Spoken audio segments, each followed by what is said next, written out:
5 আসনে কৃষক বলে শ্রমিক বলে দয়া করে ভাই বলে সবাই বলে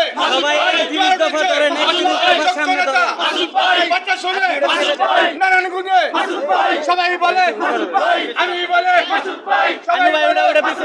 যোগ্য নেতা সংসদে দেখতে চাই নারায়ণগঞ্জে 5 আসনের সবাই বলে নারায়ণগঞ্জে 31 দফাটা সবাই একটু ধরে আনুন সামনে একটু দুই একজন আরেকটা ধরুক বাকিরা 31 দফা ধরুন মাসুদ ভাইও ধরুক দুই একজন মনির স্যার মাসুদ ভাই হ্যাঁ পিছের থেকে মাসুদ স্যারেরটা ধরেন পিছের থেকে মাসুদ স্যারের ধরেন সামনেরটা 31 দফা ধরেন বিসমিল্লাহির রহমানির রহিম সকল প্রশংসা আল্লাহর হৃদয়ের প্রাচুর্য ইতিবাচক চিন্তা চারিত্রিক সৌন্দর্য আর চারিত্রিক সৌন্দর্য হচ্ছে ঘরের শান্তি হচ্ছে জাতির শৃঙ্খলা আমার পৃথিবীর শান্তি মাসুদ ভাই আমাদের নারায়ণগঞ্জের একজন যোগ্য মেধাবী এবং পরীক্ষিত মানবতাবাদী মানুষ ভালো নেতৃত্বে ছাড়া সামাজিক সুশাসন আইনের ন্যায় বিচার এবং বাংলাদেশের উন্নয়ন কখনোই সম্ভব নয়। আমরা ভালো মানুষের নেতৃত্ব প্রতিষ্ঠার জন্য বাংলাদেশ জাতীয়তাবাদী দল বিএনপির পক্ষ থেকে দেশনেত্রী বেগম খালেদা জিয়া ভারপ্রাপ্ত চেয়ারম্যান তারেক রহমানের যে নির্দেশনা জনকল্যাণমুখী রাজনীতি নারায়ণগঞ্জকে একটি শান্তি শৃঙ্খলা কর্মসংস্থান মাদক মুক্ত সন্ত্রাস চাঁদাবাদ মুক্ত নারায়ণগঞ্জ উপহার দেওয়ার লক্ষ্যে দেশনেত্রী বেগম খালেদা জিয়ার নির্দেশে ভারপ্রাপ্ত চেয়ারম্যান তারেক রহমানের যে 31 দফা বাস্তবায়ন এই বাস্তবায়নের লক্ষ্যে যদি জাতিকে এবং দেশকে এগিয়ে নিয়ে যেতে হয় তাহলে যোগ্য এবং মেধাবী নেতৃত্বের প্রয়োজন। নারায়ণগঞ্জে আপামর জনগণের ম্যান্ডেটে আমরা মাসুদ ভাইয়ের পক্ষে দেশনেত্রী বেগম খালেদা জিয়া এবং তারেক রহমানের সালাম আপনাদের কাছে পৌঁছে দিচ্ছে। কারণ বাংলাদেশের সংবিধানের ধারাবাহিকতা অনুযায়ী জনগণ হচ্ছে রাষ্ট্রের মালিক, আর রাষ্ট্রের মালিক যারা সেই তো বাংলাদেশকে যদি একটি কাঠামোর মধ্যে নিয়ে যেতে হয় রাষ্ট্র কাঠামো মেরামতের যে প্রয়োজন রয়েছে সেজন্য নির্বাচন অত্যন্ত গুরুত্বপূর্ণ। নির্বাচনের যদি ব্যাঘাত ঘটে তাহলে অশুভ শক্তি রাষ্ট্রযন্ত্রকে গ্রাস করে। দেশনেত্রী বেগম খালেদা জিয়া যে সংগ্রাম আন্দোলন করেছে এবং যারা দীর্ঘ 17 বছর দেশের জন্য দেশের কল্যাণের জন্য দেশের মানুষের গণতান্ত্রিক মুক্তির লক্ষ্যে যে সংগ্রাম আন্দোলন করেছে যে সকল শহীদরা শহীদ হয়েছে শহীদদের যে আত্মত্যাগ তার প্রতি আমরা বিনম্র শ্রদ্ধা জানাচ্ছি, তাদের আত্মার মাগফিরাত কামনা করছি।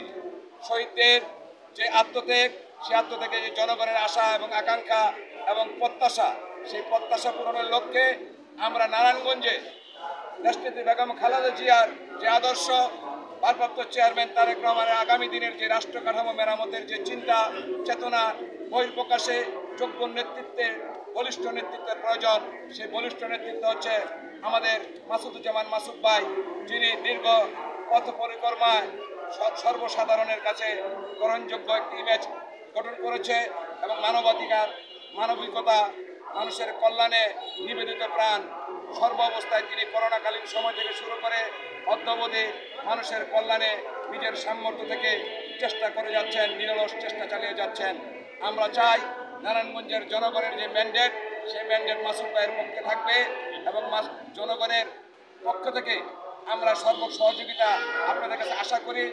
যদি আমরা আপনাদের সহযোগিতা পাই অবশ্যই আপনাদের যে দীর্ঘদিনের কাঙ্ক্ষিত যে নারায়ণগঞ্জ রাষ্ট্রের ডান্ডে সেই নারায়ণগঞ্জকে আমরা একটি আধুনিক নারায়ণগঞ্জে পরিণত করব, যেখানে মানব সম্পদের উন্নয়ন সামাজিক সুশাসন এবং কর্মসংস্থান মানব সম্পদের উন্নয়ন সহ মাদক মুক্ত নারায়ণগঞ্জ সন্ত্রাস এবং চাঁদাবাজ মুক্ত সুশীল নারায়ণগঞ্জ আমরা আপনাদেরকে উপহার দেব। মাসুদ ভাইয়ের পক্ষ থেকে আমরা দৃঢ়ভাবে এই প্রত্যাশা ব্যক্ত করছি এবং আরও প্রত্যাশা ব্যক্ত করছি যে আমরা নারায়ণগঞ্জের প্রতিটি পাড়া মহল্লায় সামাজিক সুশাসন প্রতিষ্ঠার লক্ষ্যে ভালো নেতৃত্বের প্রতিষ্ঠার কোনো বিকল্প নেই।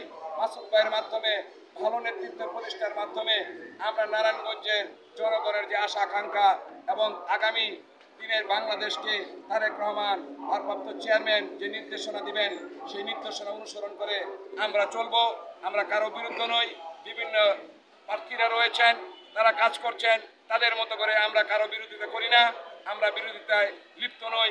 আমরা চাই আমাদের কাজের মাধ্যমে মানুষের আস্থা এবং বিশ্বাস অর্জন করে পারস্পরিক আস্থা বিশ্বাস অর্জনের মাধ্যমে আমরা আগামী দিনে মাসুদ ভাইয়ের নেতৃত্বে নারায়ণগঞ্জকে একটি সুন্দর নগরী হিসাবে আমরা 5 আসনে তাকে আমরা মনোনয়ন নিয়ে আসবো। দল যদি তাকে মনোনয়ন দেয় তাহলে তিনি নির্বাচন করবেন। যদি দল যদি তাকে মনোনয়ন দেয়, আমাদের ভারপ্রাপ্ত চেয়ারম্যান তারেক রহমান এবং আমাদের দেশনেত্রী বেগম খালেদা জিয়া এবং আমাদের বিএনপির হাইকমান্ড যদি তাকে মনোনয়ন দেয়, আমরা তার জন্য কাজ করব। আর হাইকমান্ড যাকে নমিনেশন দেবে তার জন্যই মাসুদ ভাই কাজ করবে। মাসুদ ভাইয়ের বক্তব্য পরিষ্কার এবং স্বচ্ছ এবং স্পষ্ট। তিনি জনকল্যাণমুখী রাজনীতিতে তারেক রহমানের নেতৃত্বে পথ পরিক্রমা অতিক্রম করবেন, এই দৃঢ় প্রত্যাশা ব্যক্ত করে সবাইকে ধন্যবাদ জানিয়ে মাসুদ ভাইয়ের পক্ষ থেকে আপনাদেরকে আবারও শুভেচ্ছা ও সংগ্রামী অভিনন্দন জানিয়ে আমরা আজকে আমাদের যে গণসংযোগ শুরু করেছি এর জন্য আপনাদের সহযোগিতা আমরা আপনাদেরকে ধন্যবাদ জানাচ্ছি।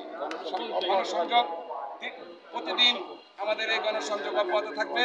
জনগণের কল্যাণ এবং জনমানুষের যে প্রয়োজনীয়তা রয়েছে তা আমরা উপলব্ধি করে ইতিমধ্যে আমাদের টিম কাজ করছে। আমরা বিভিন্ন পাড়া মহল্লায়, বিভিন্ন ওয়ার্ডে, ইউনিয়নে আমরা 5 আসনের আওতাধীন যত ওয়ার্ড আছে, ইউনিয়ন আছে, পাড়া মহল্লা রয়েছে, আমাদের টিম কাজ করছে কোথায় কী ধরনের সমস্যা রয়েছে। আমরা প্রথমেই আমরা এলাকার বিভিন্ন সমস্যাগুলো নিয়ে কাজ করছি। দেশনেত্রী বেগম খালেদা জিয়া এবং ভারপ্রাপ্ত চেয়ারম্যান তারেক রহমানের নির্দেশে জনগণকে আমরা সেবক হিসাবে আমরা কাজ করে যাব এবং জনগণের সেবক হিসাবে আমরা যে সকল সমস্যা রয়েছে মাসুদ ভাইয়ের নেতৃত্বে তার সমাধানের চেষ্টা করব এবং ভালো নেতৃত্ব প্রতিষ্ঠার মাধ্যমে সামাজিক সুশাসন আমরা নিশ্চিত করব। এই আশাবাদ ব্যক্ত করে সবাইকে ধন্যবাদ জানিয়ে শেষ করছি। আল্লাহ হাফেজ। বাংলাদেশ জিন্দাবাদ, বাংলাদেশ জাতীয়তাবাদী দল জিন্দাবাদ, দেশনেত্রী বেগম খালেদা জিন্দাবাদ, শহীদ জিয়া অমর হোক, তারেক রহমান জিন্দাবাদ।